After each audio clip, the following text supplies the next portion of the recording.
Channel पे आज हम देखने वाले हैं IRFC शेयर का एनालिसिस।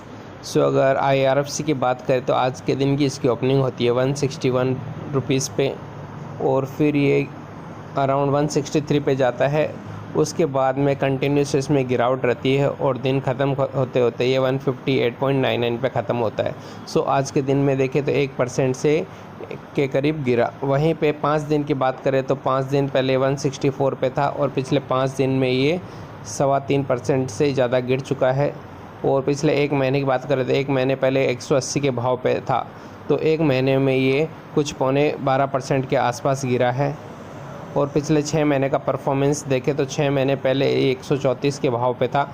तो ओवरऑल जिसने 6 महीने पहले इसको लिया होगा तो वो तो आज भी प्रॉफिट में होगा, कुछ 17% का प्रॉफिट उसको रहेगा।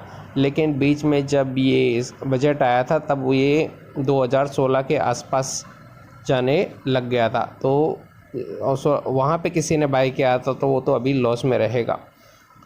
तो 6 महीने में इसने देखोगे तो 17% के करीब रिटर्न दिया है। अगर हम इसके 5 साल का परफॉर्मेंस देखें तो 5 साल पहले ये 2021 में 24 रुपये के भाव पे था, वहाँ से 2023 तक लगभग सेम ही रहा 35।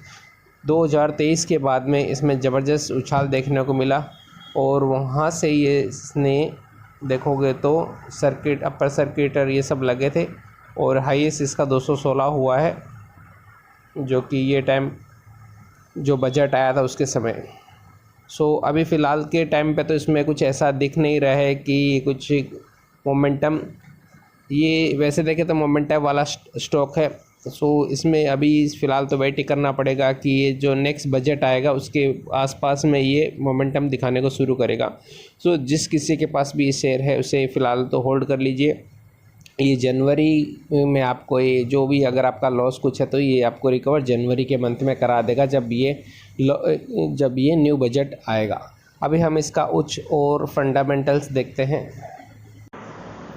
अगर इसके मार्केट कैप की बात करें तो 2,07,136 करोड़ है। करंट प्राइस 158 के आसपास, हाई हुआ था 229। स्टॉक का पी है 32.2, बुक वैल्यू है 38.8, डिविडेंड यील्ड है 0.95, ROC है 5.73, ROE है 13.7 और फेस वैल्यू है 10। अगर हम कंपनी के सेल्स की बात करें तो जून क्वार्टर 2021 में 4,500 करोड़ के आसपास सेल था और जो प्रॉफिट था वो 1,500 करोड़ का था। 2021 सितंबर क्वार्टर में देखें तो 4,690 का हो जाता है, प्रॉफिट 1,500 के आसपास। हाल फिलहाल अगर 2023 से देखें तो 2023 में ये जो 4500 के आसपास था सेल्स, वो बढ़ के 6,194 हो जाता है, लेकिन प्रॉफिट गिर जाता है 1,285 करोड़। 2023 में 6,500 करीब सेल्स हो जाता है और 1,557 नहीं रहता है।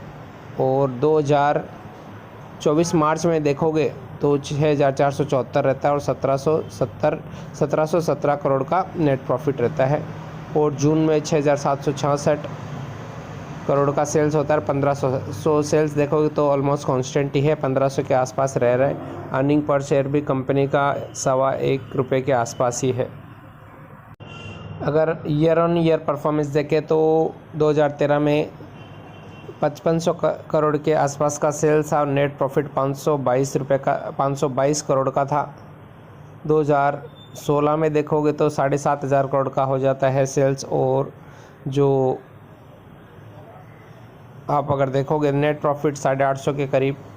हाल फिलहाल में अगर 2-3 सालों में देखें 2022 में 20,000 करोड़ का सेल्स होता है और नेट प्रॉफिट 6,000 करोड़। 2023 में 23,722 करोड़ और 61,167 करोड़ का प्रॉफिट होता है। और 2024 में 26,645 करोड़ का सेल्स होता है और 6,012 नेट प्रॉफिट होता है। तो ईयर ऑन ईयर तो थोड़ा बढ़ रहा है, अगर देखो तो 22 से 23, 23 से 24 तो सेल्स बढ़ रहा है और प्रॉफिट भी थोड़ा थोड़ा बढ़ रहा है, इतना कुछ ज़्यादा तो नहीं बढ़ रहा है। हर सेल्स देखे 10 साल में तो 16% से बढ़ा है, पिछले 5 साल में 19% और 3 साल में 19%। प्रॉफिट कंपनी का 10 साल में 25%, 5 साल में 23 और 3 साल में 13। स्टॉक का प्राइस 3 साल में 91% बढ़ा है और रिटर्न ऑन इक्विटी कंपनी का 13% है 10 साल में, 5 साल में 14 और 3 साल में 15। अगर कंपनी के रिजर्व्स की बात करें तो कंपनी के पास 36,110 करोड़ का रिजर्व है और बोरिंग है 4,12,000 करोड़ का। सो कंपनी के पास बोरिंग बहुत ज़्यादा है। सो ये एक, अगर उससे पहले हम देखें